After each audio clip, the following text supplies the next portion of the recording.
I have to be honest with you, I was hoping for something bigger. I wanted that season 1, episode 8 kind of intensity, but instead we got what feels like a filler episode. But with that being said, there's still a lot to unpack. Let's dive into the after hours and try to make sense of it all, or at least take our best guess.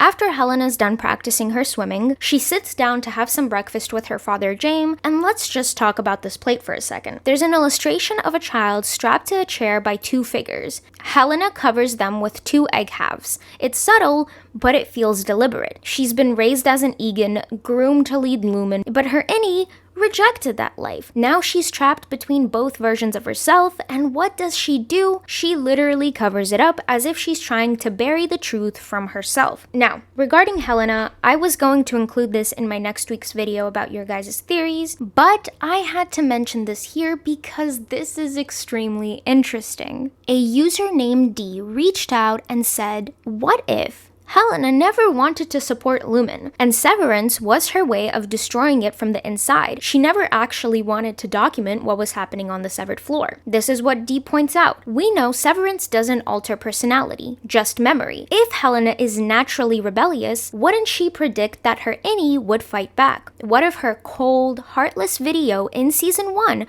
I am a person. You are not. I make the decisions. You do not. And if you ever do anything to my fingers, know that I will keep you alive long enough to horribly regret that.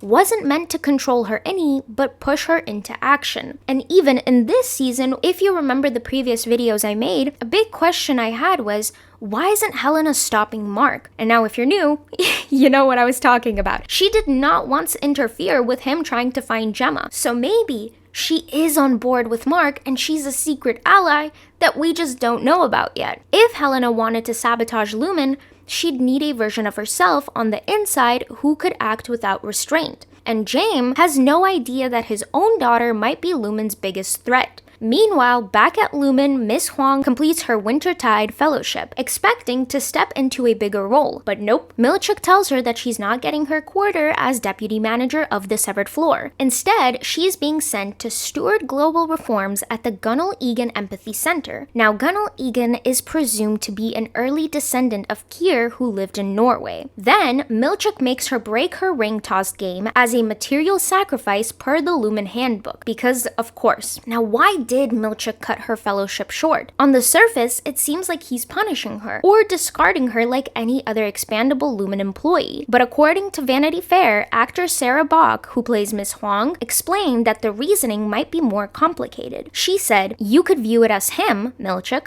getting rid of her, Miss Huang, out of animus. Maybe he fears she will endanger his position. On the other hand, we also discussed the possibility of him having her leave early out of care and protection. He's seen the oppressive ways in which the company has been treating him, and maybe he is sending her away to spare her of some of that pain. Bach also said that Huang is just a scared kid. She was suddenly ripped away from her home and her family with zero warning, and now she's being shipped off to some mysterious empathy center. So now the big question is, was Milchuk removing a threat to his power, or was this his way of saving her from Lumen before it was too late? Well, I think we might have gotten that answered by Tremel Tillman, who plays Milchuk. She's a child, and this man has worked so hard under Cobel's tutelage, and to have his job replaced by a child, it's like, really? What are you trying to say?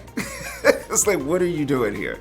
You know, so I think that's a strike to his ego. Dylan's storyline was painful this episode. His Audi's wife Gretchen finally tells Dylan Audi that she kissed his innie during visitation, and Dylan loses it. He threatens to quit and to wipe his innie out completely, but then Gretchen visits his innie to tell him they can't see each other anymore. And what does innie Dylan do?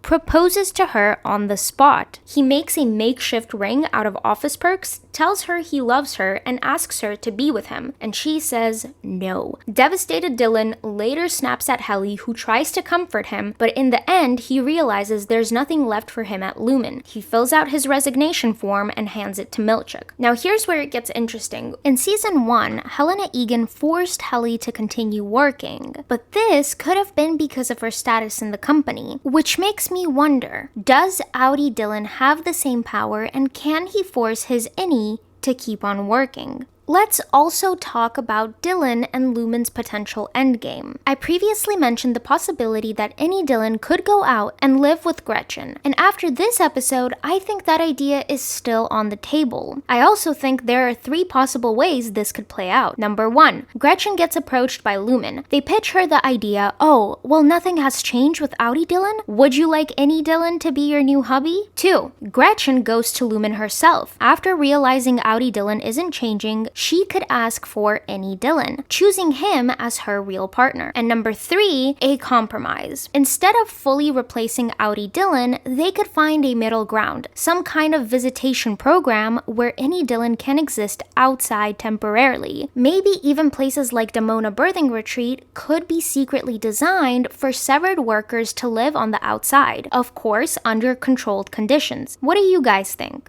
Also, shout out to that moment where Dylan yells for Gretchen. Gretchen!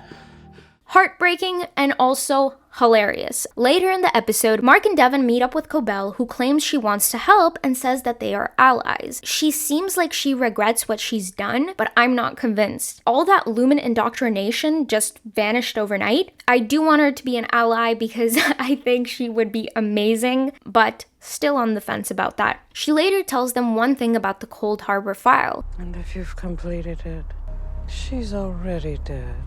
Meanwhile, Milchick has been a company man since day 1, but this episode finally showed us Milchick standing his ground. Drummond reprimands Milchick for losing track of Mark, and then insults him for using big words. Then he forces Milchick to apologize repeatedly, and Milchick finally snaps back.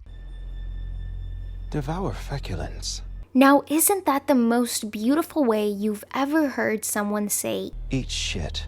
Honestly, I wrote that down and will start using it. Now, while all of this is going on, Bert shows up at Irving's house and tells him they need to talk. Turns out, Bert was a driver for Lumen, driving people around but never knowing what happened to them. He then takes Irving to a train station and buys him a ticket and tells him to leave Kier forever. And then, Irving confesses that he's never been loved before. He wants to stay. He wants to be with Bert.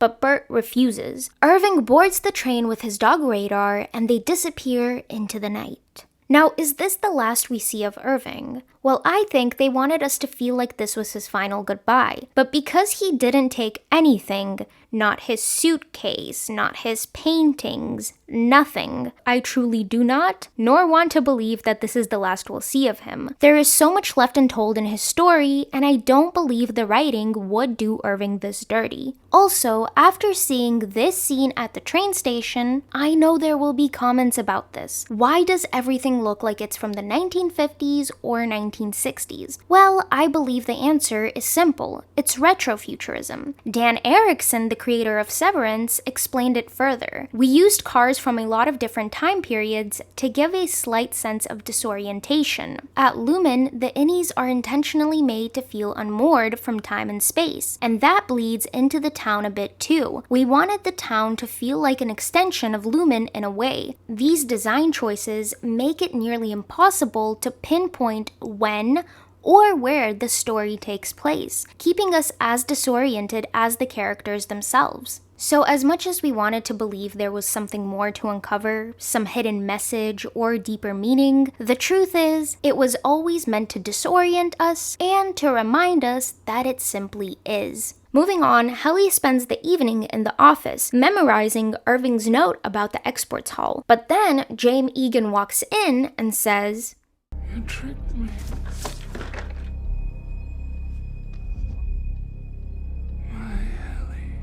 And I think, just like everybody else, our reaction was similar to Helly's. What the fuck? Now, I believe there are 2 possibilities here. He knows she's up to something, he saw her memorizing the note, and he's here to shut it down. Or, this isn't her innie, it's her outie again, pretending. Either way, it doesn't look good for her. As the episode comes to an end, Cobel drives Mark and Devon to the birthing retreat, where Mark reawakens as his innie, and right away, we know something big is coming. But before that, let's talk about this very interesting detail. She's one of James. No one's to know. Knowing that James had multiple love children, well, I don't find that shocking, but we need to ask, who are these love children? Could Rickon be one of them? This theory has been floating around for a while, and honestly, it just makes too much sense. Rickon is oddly well connected despite being kind of a goof. He has influence in ways that feel a little too convenient. Now, this is me speculating. I believe he was the black sheep of his family, cut off and ignored. But why? For instance, James saw him as a failure. It would explain why he was cast aside while Helena was groomed to take over Lumen. Let's also not forget Mr. Drummond. In Season 2, Episode 2, he refers to James as Father encouraged it. Now, the only way I can explain that is it could be a religious or cult-like title. But what if it's literal? Could Drummond be another one of James' illegitimate kids? There's also a very striking resemblance between Mr. Drummond and Rickon. In the final moments of the episode, Devon asks Innie Mark to tell her the last thing he said to her, and Innie Mark says, she's alive.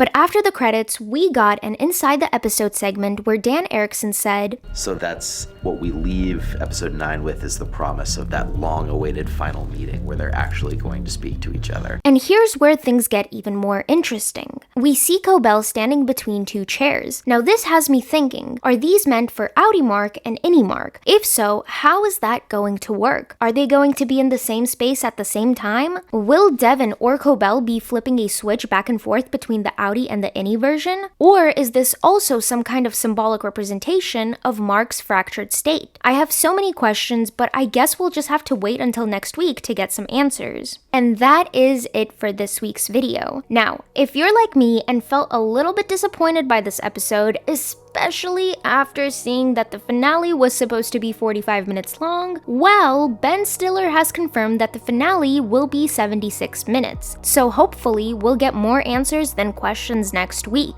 And of course, if you agree or disagree with me or have anything else to share that I might have missed, let me know in the comments down below. Now, just a reminder, these are all just theories and questions. I'm never claiming anything as fact, so let's keep it fun and respectful. Also, next week, I'll be doing a theory video before the season finale. So if you want to have your theory included, I've created a Google form where you can submit it. I want to thank everybody for taking the time of day to watch or listen to this video. Don't praise Kier until next time.